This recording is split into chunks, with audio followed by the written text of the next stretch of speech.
You're listening to a production of the National Media Archive. To learn more or volunteer, go to nationalmediaarchive.com.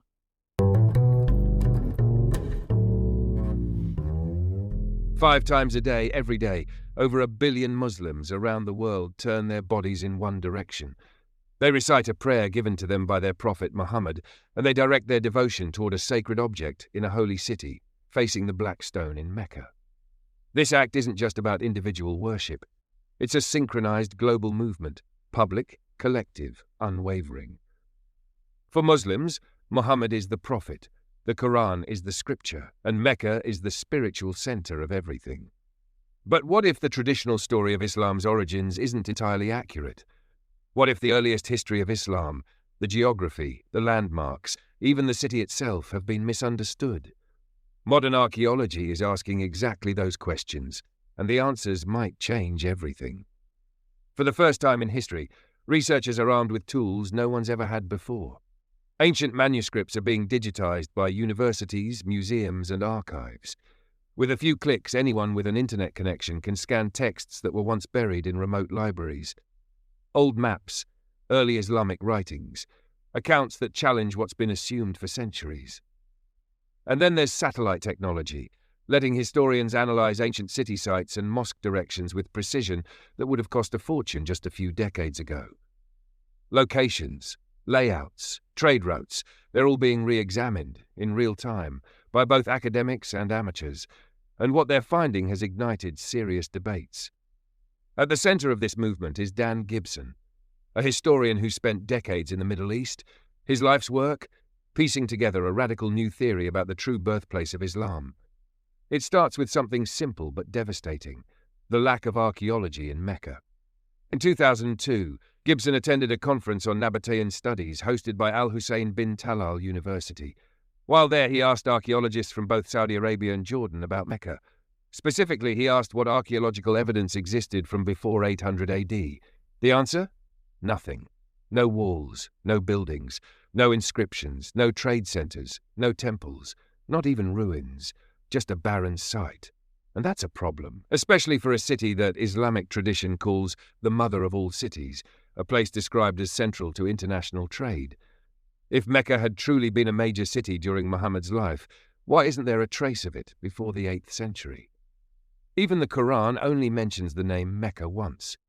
Muslim scholars today associate other terms with Mecca, phrases like the Forbidden Gathering Place, Holy House, or Valley of Weeping, also called Becca.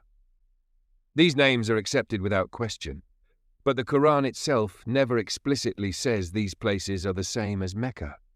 It's assumed, not demonstrated. Now add this: Mecca wasn't located on any of the known caravan routes. The common belief is that Mecca was a hub for incense, spices, exotic goods, but the incense trade had already collapsed by the time of Muhammad. Arabs were mostly dealing in leather and textiles, products that wouldn't have supported a booming trade city. And when you look at ancient maps, the trade routes intersect in 3 places in northern Arabia. Mecca isn't one of them. In fact, it's not even listed as a stop. So why do Muslims today believe Mecca was the cradle of Islam? Gibson believes the early records point somewhere else. He's gathered archaeological, geographical, and textual evidence suggesting that Islam's birthplace wasn't Mecca, but another ancient city, Petra, in modern-day Jordan. Petra was once a thriving Nabatean city. It had agriculture, architecture, water systems, temples, and trade. It was on the map, literally and figuratively. According to Gibson, Petra fits the early Islamic descriptions far better than Mecca does. He's not alone in raising questions. Even Muslim scholars have admitted in private conversations that the archaeological record for Mecca is disturbingly empty. And ancient literature? Mecca doesn't appear by name until 740 AD, a full 120 years after Islam began. So how does a supposed trade capital, religious center, and military powerhouse go completely unmentioned for more than a century? And if it wasn't Mecca, where was it? In the next section, the focus shifts to the Quran's direction of prayer, the qibla, and how early mosques might reveal the truth about Islam's real origins. The Quran tells Muslims to face the Masjid al-Haram, the forbidden gathering place, when they pray. But it doesn't say exactly where that is. Today, everyone agrees it means Mecca. But back in the earliest days of Islam, was that the case? According to Islamic tradition, Muhammad originally prayed toward Jerusalem. Then, in the second year after the Hijrah, the migration to Medina, he received a revelation to change direction. From that point on, Muslims faced Mecca. That's the story. But what happens when we look at actual mosques built during that time? Enter Google Earth. It changed everything. Historian Dan Gibson began compiling a list of the oldest mosques in the world, ones that still have intact foundations or qibla walls. Using satellite imagery and ground-level GPS, he measured the direction each mosque faced. Here's what he found. Every single mosque built during the first 100 years of Islam faced Petra, not Mecca. Not some of them. All of them. Let that sink in. From China to Egypt to Jordan, Yemen, Lebanon, Iraq, even Jerusalem, the earliest mosques consistently point to one location. And it's not in Saudi Arabia, it's Petra. For example, the mosque in Guangzhou, China, built in the year 627, just 6 years after the founding of Islam, doesn't point to Mecca. It points north of Mecca, right toward Petra. Then there's the mosque in Fustat, Egypt, built in 641. It originally pointed east, not south. Later, the qibla was corrected to face Mecca. Other early mosques in Baalbek, Amman, Sana'a, Jericho, Anjar, all the same story. Not one of them aligns with Mecca. They all point to Petra. From every direction, north, south, east, west, they triangulate to a single target. It's not a margin of error, it's deliberate alignment. Gibson checked the direction using historical star charts and architectural analysis. Early Arab builders set the qibla using celestial navigation. They were accurate. They knew how to build. So when all these mosques point to Petra, it means something. Even the famous Mosque of the Two Qiblas in Medina, where the qibla was said to have changed during prayer, faced north before its renovation. When construction workers dug into the foundation in 1987, they found the original qibla wall, and it pointed to Petra, not Jerusalem, and definitely not Mecca. Now the big question, why? Why would early Muslims, who were supposedly following Muhammad's instructions, pray toward Petra if Mecca was the holy city? One theory, because Muhammad himself prayed toward Petra. According to Gibson, Muhammad didn't grow up in Mecca. He grew up in northern Arabia. He lived in or near Petra, the city that had the agriculture, population, and infrastructure described in early Islamic texts. This theory isn't just about where people pointed. It's about where the religion began. Consider the Quran again. It commands believers to pray toward the forbidden gathering place. Not the Kaaba, not the Black Stone, not Mecca by name. And Petra was known as a religious pilgrimage site for centuries before Islam. It had sacred precincts, it had a haram area where violence was forbidden, it was a gathering place. Graffiti along ancient pilgrimage routes through the Negev desert and southern Jordan confirm it. Thousands of names scratched into rocks by pilgrims on their way to Petra. Even the rituals line up. The Quran mentions running between two hills, Safa and Marwa, as part of the pilgrimage. In Mecca, these are two small rocks inside a mosque. But Petra? Petra has real hills, separated by a colonnaded street with a rainwater channel running between them. That matches the original Islamic descriptions. There's more. The Prophet's father, Abdullah, was described as coming home from a field one day, his hands dirty with soil from cultivated land. His wife, Amina, became pregnant with Muhammad that night. The problem? Mecca has no cultivated land. It's desert, dry, rock, scorching heat. Petra, on the other hand, had terraced fields, water systems, aqueducts, and fruit trees. Even today, there are ancient gardens between Petra and Al-Bayda. There's soil, there's shade, there's water. So now we've got early mosques, ancient pilgrimage routes, rituals, soil gardens, all pointing to Petra. And Mecca? Still no archaeology, no pre-Islamic buildings, no mention in literature before 740. The Quran tells Muslims to face the forbidden gathering place. Early Muslims obeyed that command. But the direction they faced wasn't Mecca. It was Petra. The question is, what changed? In the next section, things get political. A civil war erupts, a new caliphate rises, and the direction of prayer shifts, literally and permanently. So far, everything points to Petra, mosques, geography, even the rituals of early Islam. But something changed, something major. To find out what, fast forward, about 60 years after Muhammad's death, Islam had expanded rapidly. North Africa, the Levant, Persia, now part of a growing empire. But politically, it was falling apart.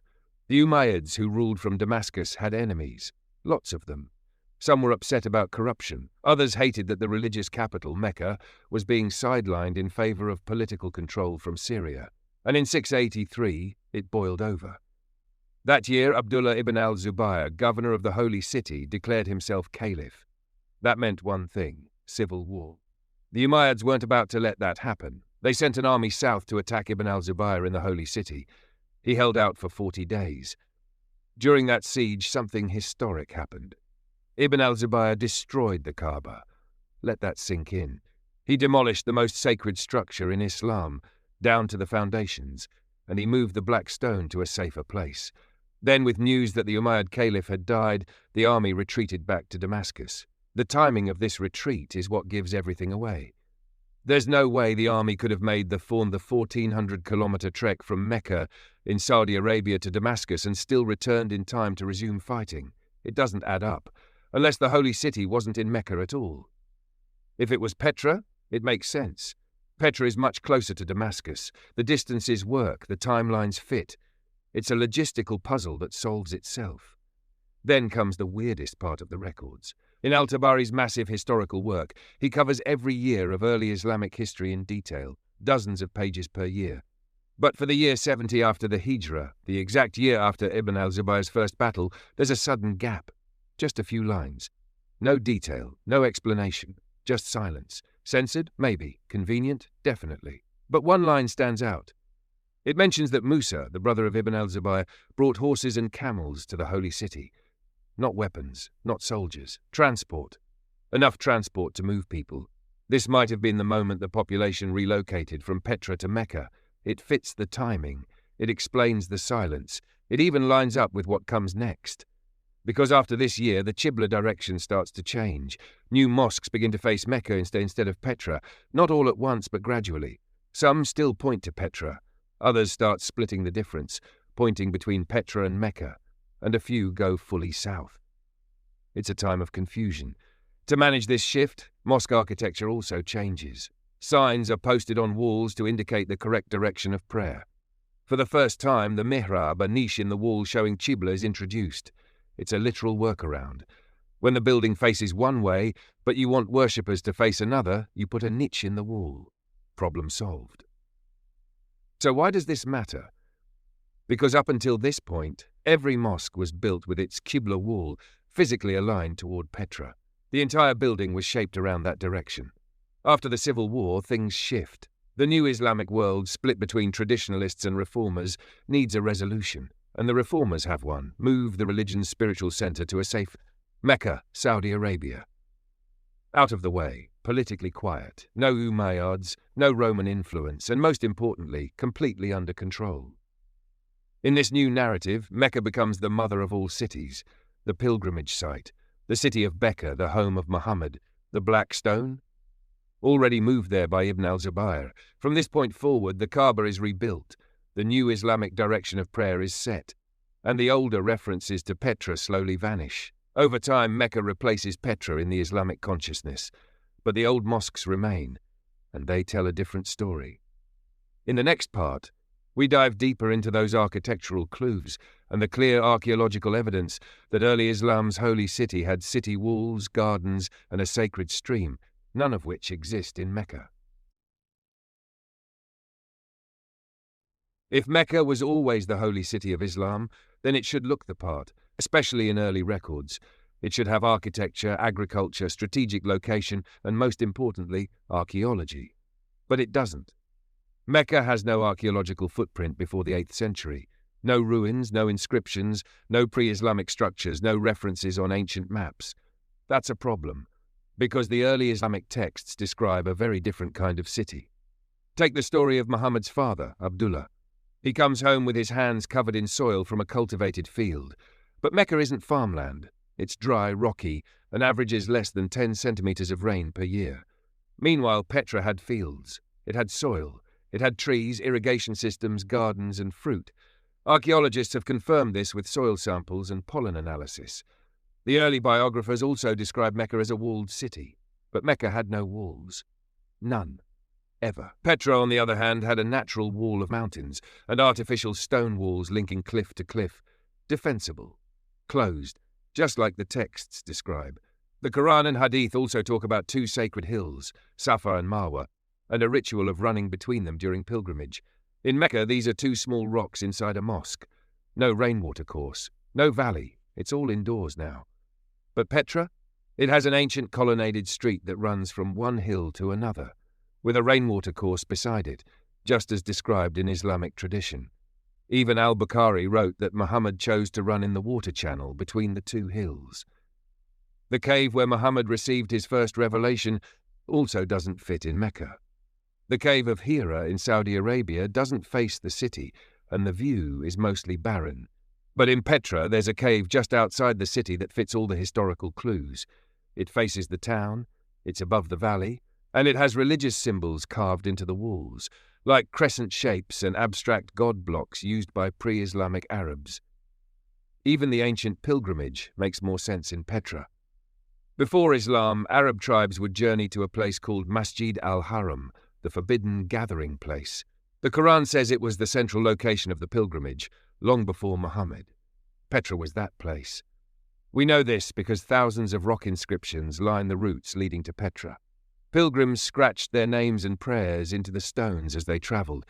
These aren't just markings, they're receipts, physical proof that Petra was the centre of pre-Islamic pilgrimage. And Petra had temples, lots of them. The Temple of the Winged Lions, the Qasr al-Bint, the high place of sacrifice, all tied to Nabatean religion and Arab deities like Dushara and Al-Uzza, names also found in early Islamic history. There's even a story about a woman cleansing herself at the temple of Dushara after converting to Islam. She used a trickle of water from the sacred area. No temple to Dushara exists in Mecca. And this brings us to a critical point. In Islamic tradition, one of the defining features of the holy city was its haram zone, a sanctuary marked by boundary stones. Violence was forbidden within this area. Even trees and birds were protected. So where are those stones in Mecca? They're not there. But in Petra, there are over 20 massive square-cut monuments surrounding the city. Today they're called the Jinn blocks by locals, but they may have once marked the boundaries of the sacred zone. That would make Petra the Masjid al-Haram, the forbidden gathering place the Quran commands Muslims to face in prayer. And if that's true, then the Kaaba, the ancient shrine, should have been located there too. But it's not, because someone moved it. His name was Ibn al-Zubayr. He lost control of Petra during the Civil War, so he built a new Kaaba in a safer place. He brought the black stone with him. He relocated the center of Islamic ritual, and slowly the religion began to revolve around the new location, Mecca. From that point on, mosques would begin to face south, toward Mecca. New rituals were mapped onto the new geography, and eventually the old one, Petra, was erased from memory, except by the buildings that still exist. In the next part, we look at the timeline. When exactly did mosque builders abandon Petra? When did Mecca take over? And how did one city replace the other in the records without anyone noticing?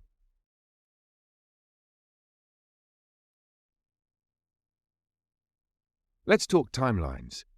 If Petra really was the original qibla, the direction of prayer, then there should be a clear point in history when that direction changed. And there is.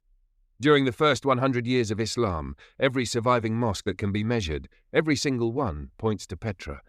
But starting in the 2nd century, something strange happens. Builders start to shift the qibla. Not all at once, not cleanly, but visibly. This is what Dan Gibson calls the time of confusion. Mosques built between year 100 and 150 after the Hijra start to point in a variety of directions. Some still face Petra, others point to Mecca, some point in between. Some even go totally off course, facing far south into Africa. It's a mess. Let's look at the data. In 102 AH, a mosque is built in Busra, Syria. The qibla doesn't point to Petra or Mecca. It points somewhere off-angle, like they were trying to avoid both. In 109 AH, another mosque goes up in Pakistan. This one finally, for the first time ever, points directly to Mecca, 100 years after Muhammad's death. That's how long it took for the first qibla in Mecca to appear in surviving structures. Other mosques during this time were caught between two identities. Builders couldn't agree on where to orient the faith. So they split the difference, facing between Petra and Mecca, literally drawing a middle line. And it wasn't just in the east. Mosques in North Africa and Spain also ignored both directions. But instead of choosing Petra or Mecca or splitting the angle, they made their qiblas parallel to the line connecting Petra and Mecca. Not pointing at it, running with it. Historians were confused for years. Why would early Spanish mosques point southward towards seemingly random parts of Africa? Now it makes sense. They were avoiding taking sides. Because the Islamic Empire had split, politically, religiously, geographically. The Abbasid dynasty had taken over in the east. They hated the Umayyads and didn't trust the old traditions, so they began building mosques that faced Mecca. Meanwhile, Umayyad loyalists in the west, especially in Spain, refused to face Mecca out of principle. But Petra wasn't safe either. So they went sideways. A spiritual stalemate. And that's when another massive event happens, the founding of Baghdad. The Abbasids build a new capital in Iraq designed from scratch in the shape of a circle, 2 kilometers in diameter. The central mosque, built with no niche.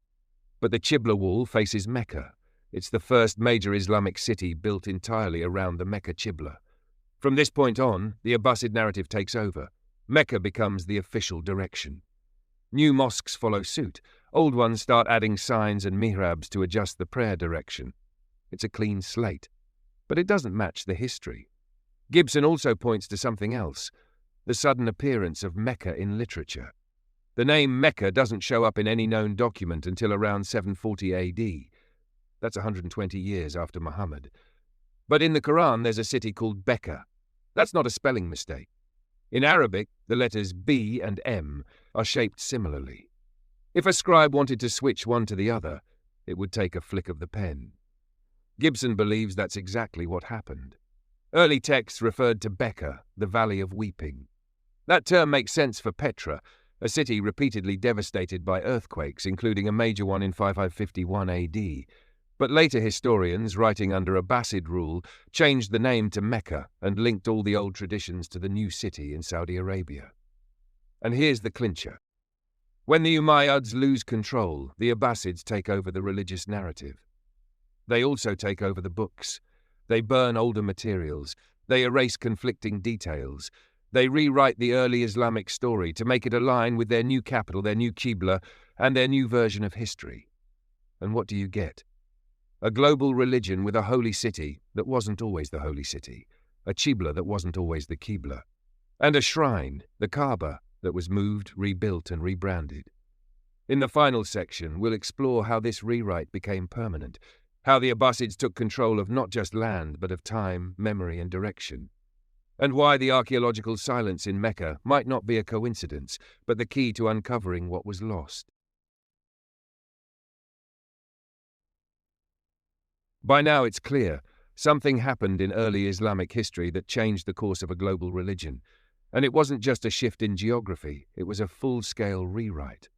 Under the Abbasid dynasty, Islam's spiritual identity was restructured. And it wasn't subtle. They didn't just move the qibla, they burned libraries, they rewrote records, they edited earlier biographies. They even destroyed Qurans, ones that didn't match the new narrative. This wasn't theory. It's documented. Take the city of Alexandria, Egypt. When Muslims captured it, they found warehouses full of books. The local general asked the caliph what to do with them. The response? If the books agree with the Quran, they're unnecessary. If they don't, they're dangerous. Burn them either way. The books were hauled to bathhouses across the city, used as fuel for the furnaces. They say it took 6 months to burn through them all. Same thing happened in Persia. The library at Ctesiphon, gone, burned after the Battle of Qadisiyah. 4 years before Alexandria, the destruction was systematic. Why? Because controlling the narrative meant controlling the religion. And the only text that survived, the Quran. But even that didn't stay untouched. In the Battle of Yamama, 450 men who had memorized the Quran were killed. That loss sparked panic. So the first caliph, Abu Bakr, ordered the verses to be collected. Then came Caliph Uthman. He compiled a new version, this time in the dialect of Quraysh, Muhammad's tribe. Once finished, he ordered every other version to be destroyed, even legitimate ones. Burn them all. Replace with one standard text. That's how the official Quran was born. But disputes kept happening. People remembered verses others didn't. Stories of missed lines, lost revelations, and disputed chapters kept cropping up. Every time a new version was produced, it was called the complete one. Until the Abbasids, they wanted their own version. So they produced Qurans in Kufic script, the writing style invented in their power base, Kufa, in modern-day Iraq. These Abbasid Qurans mention Mecca. But the earlier ones, the scraps that survive in pre-Kufic scripts, they don't. The verse in Surah 48 that names Mecca only shows up in Kufic Qurans. None of the earlier ones include it. It's not a typo, it's a rewrite. The Quran originally said Becca, a valley of weeping. Petra fits, Mecca doesn't. And the scribal change? Easy. In Arabic, the letter ba and mim are almost identical. Change one dot. That's it. This one flick of a pen shifted the direction of worship for over 1 billion people. So what does this mean for Muslims today? It means the historical foundations of their rituals, their qibla, their pilgrimage, their sense of sacred geography, may have been based on political necessity, not divine revelation. The evidence is heavy. Every mosque in the 1st century pointed to Petra. Islamic descriptions of Mecca, gardens, walls, water, soil temples, fit Petra, not Mecca. Archaeological digs in Mecca show nothing from the time of Muhammad. 0. Ancient maps don't include Mecca, but they do show Petra. The early Kaaba, destroyed by Ibn al-Zubayr. The black stone, moved. The rituals, transplanted. The qibla, reassigned. And the written records, erased, rewritten, and standardized under Abbasid rule. In modern terms, it was a religious rebrand, executed through war, politics, and ink. So the final question isn't just about the past, it's about now. If Islam's holiest city was moved, and if its founding narrative was reshaped by a regime 150 years after Muhammad, what are the implications for Muslims today? Do they continue to pray toward Mecca out of tradition, or do they re-examine the evidence? Because for a religion so rooted in direction, maybe the most important question is, were they ever facing the right way?